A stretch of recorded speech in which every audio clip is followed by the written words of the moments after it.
how much time would you actually say you spend in the kitchen? How much time do I spend or did? Do you? Probably about, well, I mean, during the week when I'm just making food for myself, it's probably 30 to 40 minutes. I eat a gigantic salad every day. Yeah, I do everything through, a day. please. I eat a gigantic Yeah. salad every day, full of bok choy, your favorite, my favorite now, because I know it's full of calcium. And I was, I'm getting a little off track here, but people often ask me, how do you get all your nutrients? And I was like, look, I'm good on nutrients. I eat a diverse array of produce, about 50 to 70 foods a day. Seriously, lots of different sprouts and different onions, different peppers, like you said, variety. But when I put it in Chronometer, the one thing that I wasn't getting was adequate calcium. I was like, oh boy, so what do I do? And then I remember Dr. Fuhrman talking about bok choy and saying that it has calcium, very low in oxalates, so it's very bioavailable. So I started adding a lot of bok choy, both cooked and raw, to my diet. And then I started making my salad dressing out of sesame seeds. I was using walnuts, which I love, but I started using sesame seeds to get more calcium, and it made a difference. It took about 6-8 months, but my calcium went right up. You use tofu too. Tofu, yes. That's kind of, But anyway, it's cool. I do the same thing though. I take like a base, I'll take a base of cashews and hemp seeds, and I'll also take sesame seeds, unhulled sesame seeds, and lightly toast them in a pan just till they start to bring off a little aroma to make them increase the taste. And I'll either put them in the dressing or I'll sprinkle them on top of my salad. I love the taste of the calcium, the sesame seeds in the salad. But I'll make this base like with the cashews and the hemp seeds. Gives me a lot of protein and balances the omega-3 and omega-6 in there. With soy milk, or probably to make it into a creamy sauce. And then I'll change that base into like 5 different dressings. So for one day, I'll turn it into a tomato, like a Russian dressing, where I'll put in sun-dried tomatoes and tomato paste and roasted garlic and balsamic vinegar. I'll turn that same base into a Russian dressing. And I'll take the same base into like a Caesar dressing.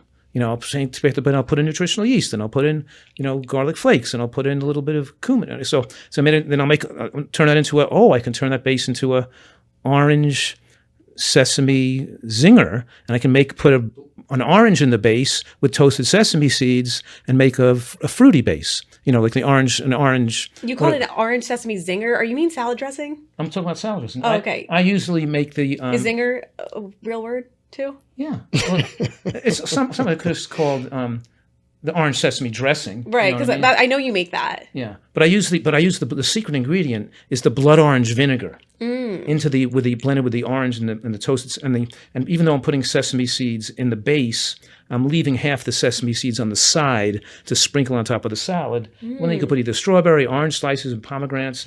Also, what we do is we take either pomegranate arils frozen or goji berries and soak them because they're dried and hard, and soak them in orange juice so they get soft. Then I'll sprinkle either the pomegranate arils in the salad and the goji berries on the salad with the cut up tomatoes and stuff to give that salad a little more of a fruity, tangy feel. And then if I can add the fruity dressing to it. So I'm sure you do the same thing. Do you have like a base and then you convert it into a couple of different dressings to make it easy? Yeah, a lot of my dressings, and I have probably 30 or 40 of them, start with the same base, but I never made that connection like you did, that you could just make the base and then flavor it daily that's genius. Well, it kind of sounds like you do that with, what do you call it, your veggie ground? Is that like your meat alternative that you add incorporated? So what's in that? Superfoods. I mean, it's carrots, cauliflower, walnuts, tomato paste, onions, super health promoting food. Yeah. And you cook it in a pan or bake it? Mm-hmm. And people, it's my most popular recipe. It is, I'm telling you, it's so good. It is so, so good. I just want to say something for the audience who may not know what we're talking about here, is that one of the hallmarks of a nutritarian diet is that we use dressings and sauces and dips that are made from nuts and seeds or avocado, not from oils, because there's a different biological and physiological effect from comparing walnut to walnut oil, sesame seeds to sesame oil, an olive or an avocado to avocado or olive oil. So just to reiterate so people are clear, that we're making our dressing, sauces, and flavorings as Javant is making in his great new book. So these sauces and flavorings are absorbed more slowly into the bloodstream, and they're more nutrient rich. So they don't spike fat in the blood. Like when you eat a croissant or a honey or white bread or a bagel or pizza, you spike sugar in your blood. And then when you have oil, you spike oil in the blood, and it's that caloric rush of how many calories are in the blood at one time that controls and drives food addiction. Because you pass a caloric limit in the blood, and that hits the brain like opiates. And now people are always craving to want to eat more food. So it's not only so. Isn't olive oil good for you? Well, it's better than butter, yeah. But it drives overeating.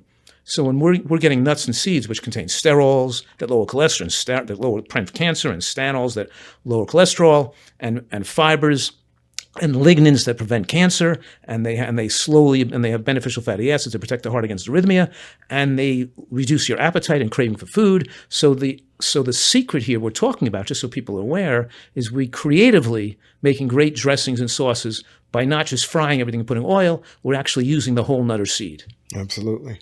Absolutely. And there's a war against seed oils right now. Everywhere advertises seed oil free, which you might argue that olive oil is a better option, but we're reaching for the very best option, the option that's a slow food into the blood sugar and is going to promote longevity. Right. We're not against the fat. We're against the rapid excursion of fat into the bloodstream. And the conventional people now are saying, don't eat seed oil, eat real butter and beef tallow instead. It's like our society has gone crazy. Yeah. Just completely nuts. Anti-science. Yep. Right?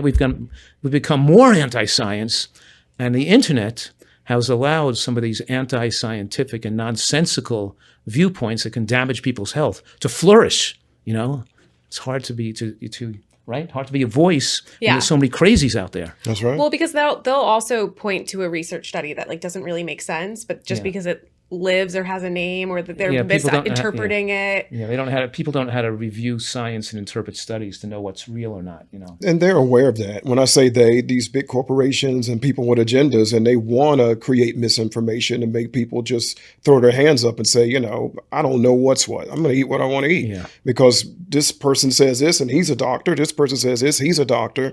And so it's just conflicting information, keeps them confused and just keeps them It's really confusing. That's why it feels so good to have kind of a North Star where this are the foods that make me feel really good. And now that the foods make us feel good, we believe it all the more. Absolutely. Which is really powerful.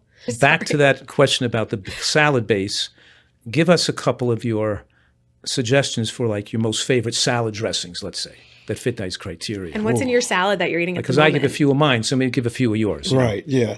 I have one called avocado that I made up, avocado, because everybody says, well, what do you do without olive oil? So I wanted the word olive to be in one of my dressings. Sounds good. And so I made an avocado, which is a combination of olives. Right now, I know olives are high in sodium, so I show people, at least in my app, how to, soak them, rinse them. You do it 3 or 4 times to really minimize the salt in them. Right. And you can buy low salt olives too. You buy a lower salt olive. You said low salt? They have a low salt olive. Right, yes. I've seen those. I haven't seen no salt, but I've seen low salt. Low salt, yeah. And so I use those along with avocado and then some, I think I put some red wine vinegar in there. And a few spices, but that's one of my favorites. I have a mango dressing that's amazing. It's very simple. It's some walnuts, mango, some hemp seeds, some red paprika, a little salt and pepper. I mean, a lot of different great dressings. Yeah, cool. Can you tell us a couple recipes that you're eating at the moment, or what are some favorites? I'm pretty, here's the thing, I'm pretty boring. I mean, to other people, I love it, but I'm telling you, Monday through Friday, I eat the same thing. I eat this huge salad, and I eat some steamed leeks with bok choy and some collards, all that calcium in there. And then I make some hummus, but I make it out of lentils. Really? Because lentils are even healthier than beans, resistant starch and all the great stuff. Do you put lentils with chickpeas and sesame seeds in your hummus? No, I do straight. Well, I do. Yes, I do put the. I put tahini, but no beans at all. It's just. Well, the lentils your bean. Okay, lentils. Yeah. Okay, that's like a bean. Look at yeah. So similar. Lentils and tahini, and what else is in there? Some garlic, lots of garlic, and that's it. And then I was going to ask how you feel about this, Dr. Fuhrman. I'll use potassium chloride instead of salt sometimes, just to give it a little bit of flavor. I heard you speak on it once. Could you speak on that again, though? Whether you're, because what I heard you say. Well, I'll let you say it. You can say it too. Well, I think it's safe to use, and it's certainly a great way for beginners to lower their sodium content. My only problem with it is that people who are salt addicted, it keeps them liking high salt foods and maintaining their salt addiction. So whereas we are so used to not having salt in our food that we don't like things that taste that salty. Our taste buds have become so sensitized to salt that we taste the natural salt that's in food already. Kale tastes salty to us, steamed kale. We want to add salt on top of something that already tastes salty. But if you're already if you're frequently using these things that add salt flavor, then you're always going to be dulling your taste for salt, and then plain kale won't even taste salty to you, or plain vegetables will have less flavor. So I probably wouldn't use it personally, but for a person transitioning who's missing their salt, sure, why not?